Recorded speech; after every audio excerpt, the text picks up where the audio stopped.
this is where we found ourselves. Welcome to the local show. People you work with, people you know. Welcome to another edition of the Local Show here on GrassRoots Community Network. As we work our way through January, guys, I hope you're having a great new year. I'm Erik Skarvan, your host, still here. 19th season of the Local Show, guys. So thanks for sticking with us. Each week now we go live on local television, each Tuesday afternoon, 3:30 Mountain Time, and also live through YouTube and Facebook. Thank you to our live audience tuning in today. I'm so excited for a native Aspenite, first time on the Local Show. I want to welcome for the Motherlode Mercantile, Marti Sommers. Welcome to the show, Marti. Thank you, Erik. Thanks for being here. I'm excited. It's really fun talking to you before the show and getting warmed up, in our live audience, getting them warmed up, and that applause guy who comes out, we went through all that already, right? Don't be nervous. Huge crowd. Don't be nervous about the live crowd. So thanks for being here today. You bet. And I wanted to start with, I mentioned native Aspenite, and maybe some Aspenites or people in the valley haven't really met a lot of natives who grew up here. And can you just kind of tell us how that was, like being, some highlights of, being born and, childhood in Aspen, and were you raised in the town of Aspen or where in the valley? Well, I'm the youngest of 8. Okay. And so I'm the only one that landed here.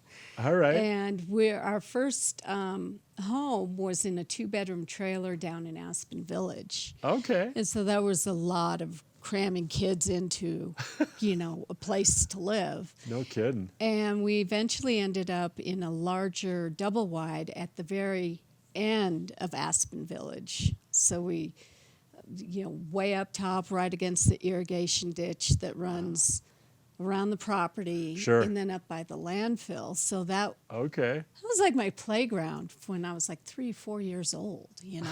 I mean, it was magical. Where I never knew anything else but Aspen, and the thing that I remember the most about my early childhood is, we didn't come here with money. I mean, we just didn't. We were poor. And my dad came here with bringing an airlines into Sardi Field. Okay. And, my mom was trying to find work and also manage a bunch of kids. So immediately, most of us got on the ski hill. I remember when I was like 2, just bouncing along, because it was almost cheaper to go to ski school than daycare. Right. I was going to say, what a great place for the kids to go. Yeah, it's like, okay, you're outside, boom, there you go. Right. And but we would take expeditions like up to the landfill, what we used to call the dump, and there was a drop and swap up there, and you'd find all sorts of treasures, and that's like a family outing for us. I mean how weird is that? And I love it. Then we'd, take off up the pass or, Montezuma Basin, or my dad was totally fascinated with the mine shafts and, dragging stuff out of there. And, I'm just so grateful to have been raised in a ski town. Yeah. Those early years were just, amazing. Like right now, we're sitting in my middle school.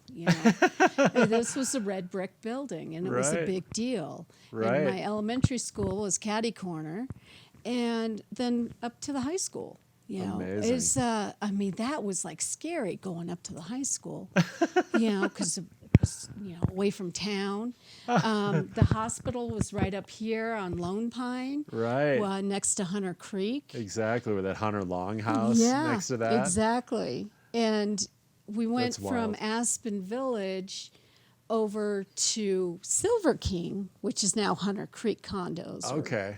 Whatever they're calling themselves now. But exactly, Hunter Creek condominiums. And my childhood was spent up in Hunter Creek, along the creek. I had my horses, my little statue horses. Wow. And they knew I was just out and about. And, I had my own stories, my own little, forts. And, it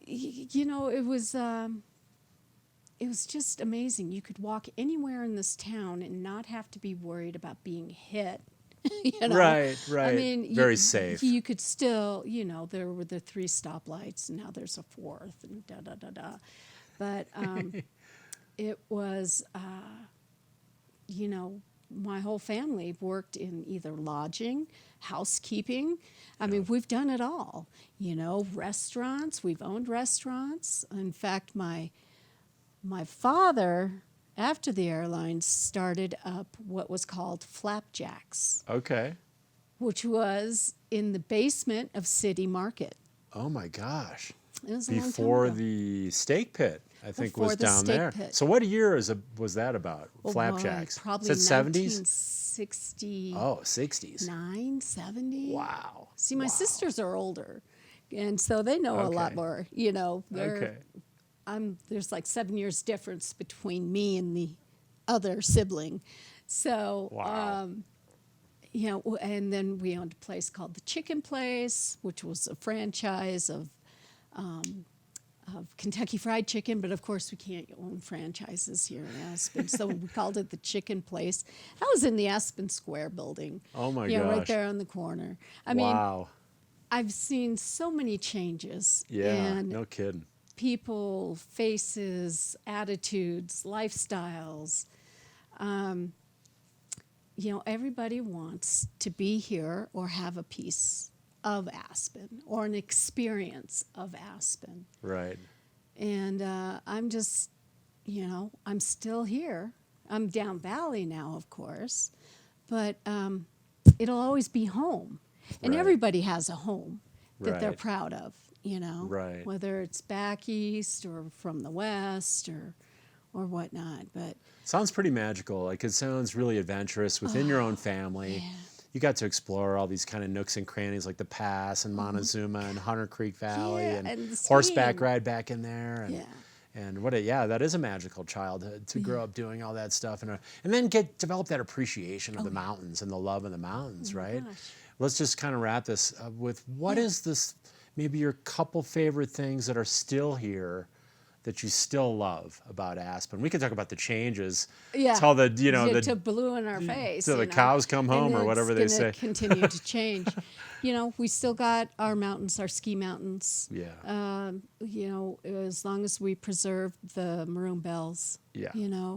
Um, Well, thanks to the Maroon Bells, the ladies, Yes. Belles, Right. Connie Harvey and And Joy Caudill. Joy Caudell, and what was Who was the third? Connie Harvey. Connie Harvey, who got that designated as wilderness absolutely. area. Yeah. So we've still got, amazing skiing. In fact, Yeah. I would argue that is better because we Yeah. didn't have Highland Bowl back in the day, for No. example. No. We didn't have Burnt Mountain Open back in the day. No. So the skiing is actually much improved. We Yeah. have no lift lines. We used to have lift lines Oh, back lot. in the day when we Yeah. had slow doubles. Right. And now it's high speed and even more of them. So we're going to wrap on that. Those You are some bet. good high You points. bet. We always like to say glass still more than half full, Yeah. right? Always. Always. And you've still got a little water in yours, right? Oh, yes. We're going to take a definitely. moment to rehydrate. I'm going to Okay. thank my winter underwriters, Mm-hmm. who I want to thank you guys for supporting our winter series that runs exactly parallel, pun intended, to the ski season. We've got the City of Aspen, Aspen Square, Mm-hmm. Haiti Children, Klug Properties, Red Brick Center for the Arts, Sundog Athletics, White River Overland, and last but not least, Picken County Solid Waste Center, where the Motherlode Mercantile is located. We're going to go to our only break of the show, guys. We'll be back in 2 minutes with Marti Sommers. Learn about steals and deals and precious little treasures right after this.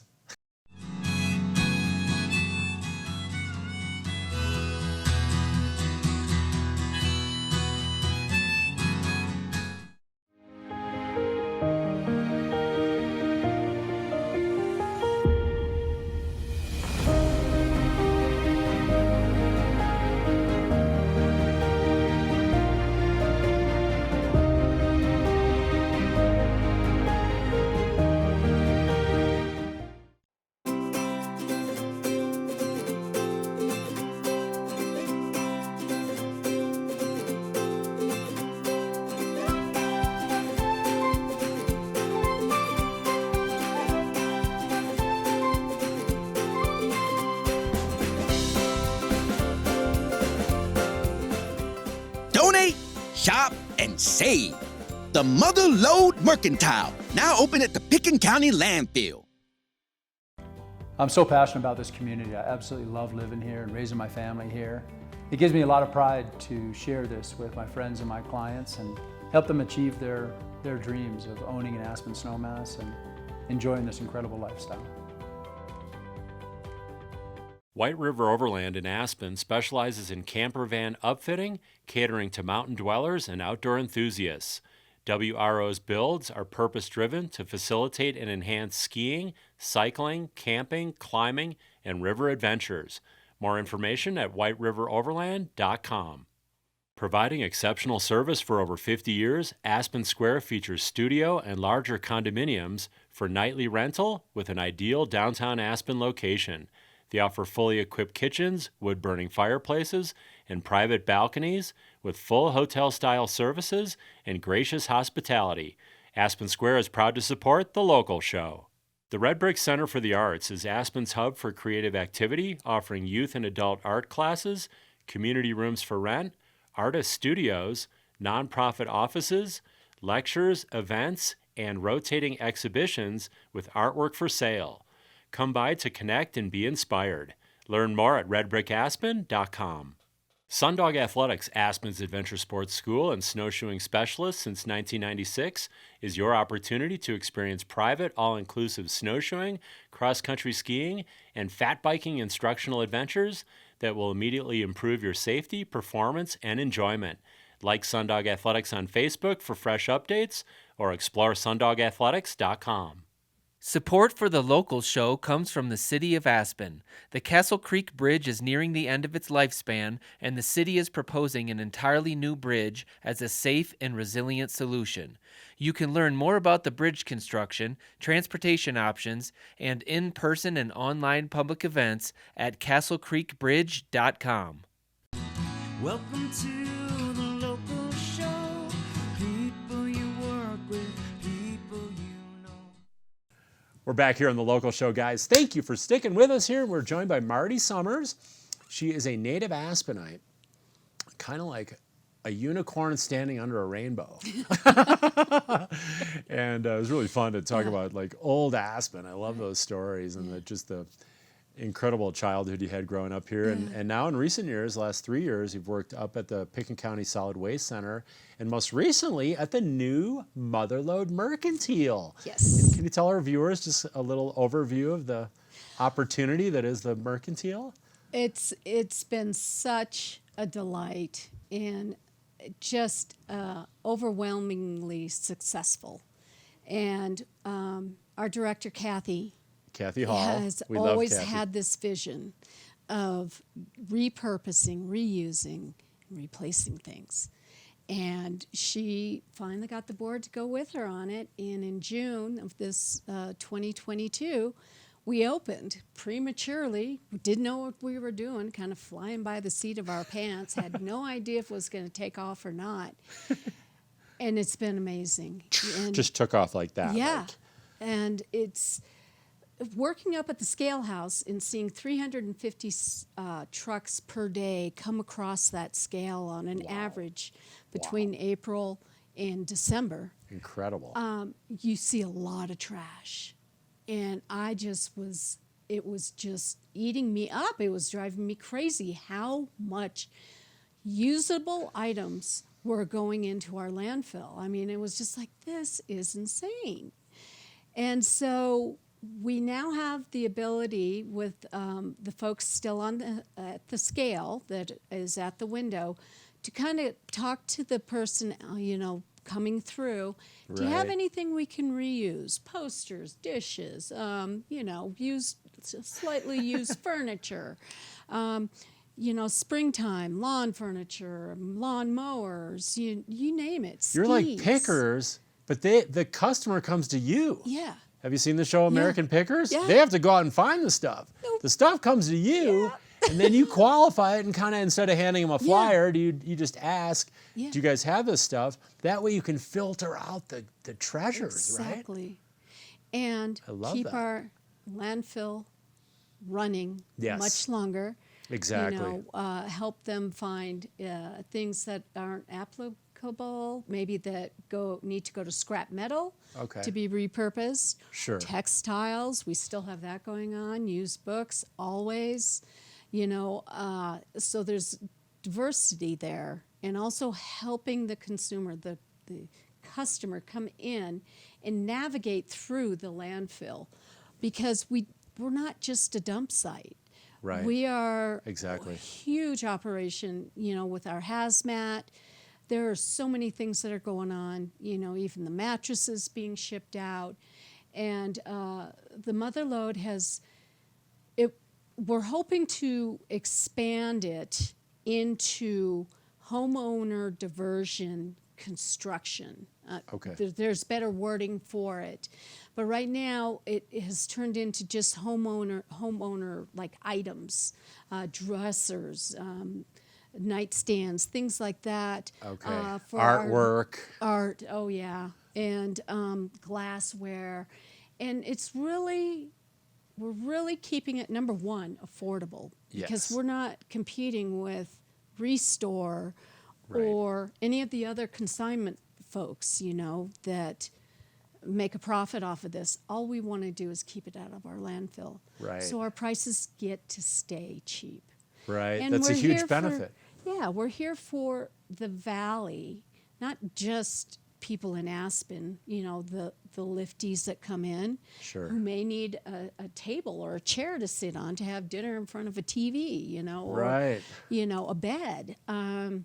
All the way down valley into the Grand Valley, some of our landscapers, will come in and buy up a bunch of used lawn mowing equipment or whatever they're looking for, patio furniture, things like Tools that. And take or it down valley. almost anything you can imagine, right? Oh my gosh, construction tools, yeah. Indoor, outdoor furniture. Oh, absolutely.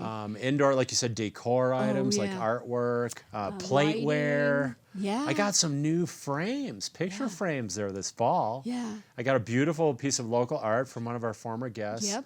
Gabrielle Louise. Oh, She's out of yeah. Paonia. Does beautiful mountainscapes and Yeah. riverscapes. And anyway, I think $7 for 2 frames. And so it's saving space in the landfill, number one, reusing these items and giving them another life, and it's a great value for Yeah, residents to somebody come shop. Yeah, that's affordable. We're giving back to the community because that's what we do. Working as hard as we do, living where we do, paying the Yeah. rents and the mortgages we do. Yes. If we want a nice china hutch, we're going to give it to you, dirt cheap, I so love it. you have something that came from maybe one of these homes. So for me, it's like I used to go up, whenever you have to go to the landfill, Yeah. Whether like I have neighbors that don't properly dispose of things, like they just throw their Christmas tree out or they throw their chair in the dumpster at our condo complex. So the point number one is dispose of it properly, which means take it to the landfill. And then when I'm there, I used to go through the drop and swap, like you Yeah, swing pick and by and choose. take a little flyby look. Yeah. Now you go into the mercantile, so you make it a part of your landfill experience. And I actually like to call it the solid waste center because instead of just like you said, a landfill or a dump, it's got multiple things going on. You guys are running a whole life cycle with composting, right? Huge. Food Yeah. scraps go ultimately into soil Compost, and yeah. gardening soil Oh, absolutely. that you can purchase, right? Yeah, absolutely. And it's, state regulated. I mean, we're right there at the top. Yep, high quality. We are number one in the state for recycling this year. love it. We're competing against the Front Range, It's incredible. and they can't keep up. So we're pretty proud of that. Yeah, and I know the Scraps program has been recognized too, Absolutely. award-winning for Yeah. food composting. Exactly. How can people get involved in Scraps? Like if they want to get, like I have a little under-the-counter bucket. Correct. Just stop Yeah. by the landfill. And Just come on up to the landfill. We'll get you all set up with a bucket, answer any questions you may have. Same goes for any organizations. We were out at the senior center a couple months now ago. And we Okay. go up there every couple weeks or so, make sure that they don't have any questions. What is composting? What is recycle? What is waste? And they're excited. The schools are coming out for tours and things like that because it affects all of us. Yeah. You know, and we've got one of the prettiest landfills there are. So what's the estimated life now left? I know we had just opened a new pod at the landfill and Right. expanded. That's filling. Are we still under 10-year life expectancy of our landfill? Yeah. So this is all really important in terms of what we can divert for composting, what we Absolutely. can divert with construction and demolition, Right. which is almost 60% of the material Right. that drops in the landfill, right? The last I heard it was 58%. Yeah. So I know we're looking at more, by ton fees for that, Yeah. looking to have to. force, diversion in that regard. What are some other kind of general things you guys are doing to kind of extend the life at the landfill? Well, Michael Port. He is our diversion. We had Michael on the show. specialist. Oh, Yeah, did you? Yeah, He's fun. a couple years ago. He's great. I love Michael. And he is working with, contractors in Pitkin County. Okay. Still not the core, the city of Aspen. Right. That's not The center of all Yeah, demolition but, and you know, 1,000 construction sites we have in Aspen. What we're planning on doing this spring is getting with all contractors and saying, hey, if you got a door with door frames or some windows or window panes, we're going to have space for you up here. Nice. At the Motherlode, Nice. for retail, things like that. Once again, cheap. Yeah. You need a vanity sink, you need a toilet, plumbing, whatever. I love And let them know that it doesn't have to be these huge containers of diversion, construction diversion coming up. The way people are building their homes now, they're using old pine and barnwood and Right. things like that, and that's what we want. It's like to sell. trending. It's Yeah. trending. Yeah. Because it's like, it's cool, it looks good, Yeah. it's environmentally Yeah. sensitive, right? So you're Exactly. kind of hitting on a number of Yeah. things there. And I know Boulder has been one of the kind of examples in Right. Colorado and how they require diversion Yeah. with construction and demolition. Yep. Repurpose. Yep. So you could go get a new nice window or a door. So it's, again, a great benefit for the community. Oh, absolutely. Yeah. What are some other things, what are some things that you like to do, like day to day, to kind of recognize, maybe extend the life of the landfill, or just Yeah. kind of, recognize the environment? Oh, first of all, we've got a huge wildlife habitat, not just bears, but, bald eagles and golden eagles and elk and deer and coyotes, and making sure that it's still a safe environment, whether they're transitioning through Right. or that we're keeping it as wild as possible as well, Right. if that makes any sense. Yes. And- So not overdeveloped, Right. for example. And then helping those in the community that may not be able to help themselves. We had a gentleman, just a sweet man, was losing his eyesight and had no means of transportation around in Glenwood other than a bus. And he's on very minimal Social Security. In between, we got a unicycle that came in and needs a new battery, needs some cable work, and it was solar powered. It was really cool, but he couldn't afford it. Okay. And so some folks from Stutzman Gerbaz picked it up for him, got it down to Glenwood to his senior housing, Okay. and then fixed the cables and everything for him, got it up and running so he could get to the grocery store and things like that. Those are gems. Yeah. When you're helping others. I love that. I Yeah. love that. And that Yeah. just, it's all connected, Yeah. right? So if we help each other and Yeah. help the environment and Yeah, keep keep it out of spreading the the landfill. message. Yeah. Did you have fun on the show today, Marty? We're already out of time. I know told you. It goes so quickly. Fast. Did you have fun? It was great. Yeah. Thank you for joining. I baked you some cookies this Oh morning. my gosh. Be careful, they might still be warm. Okay. Eric's Organic Chocolate Chunk and Cranberry. Oh my God. So let me know what you think. Okay. I Eric, appreciate thank you so much. I can't wait to see you up at the Mercantile Please again. come see me again. It's going to be great. And guys, check out Motherlode Mercantile next time you stop by the Pitkin County Solid Waste Center. And thanks for watching this week on The Local Show.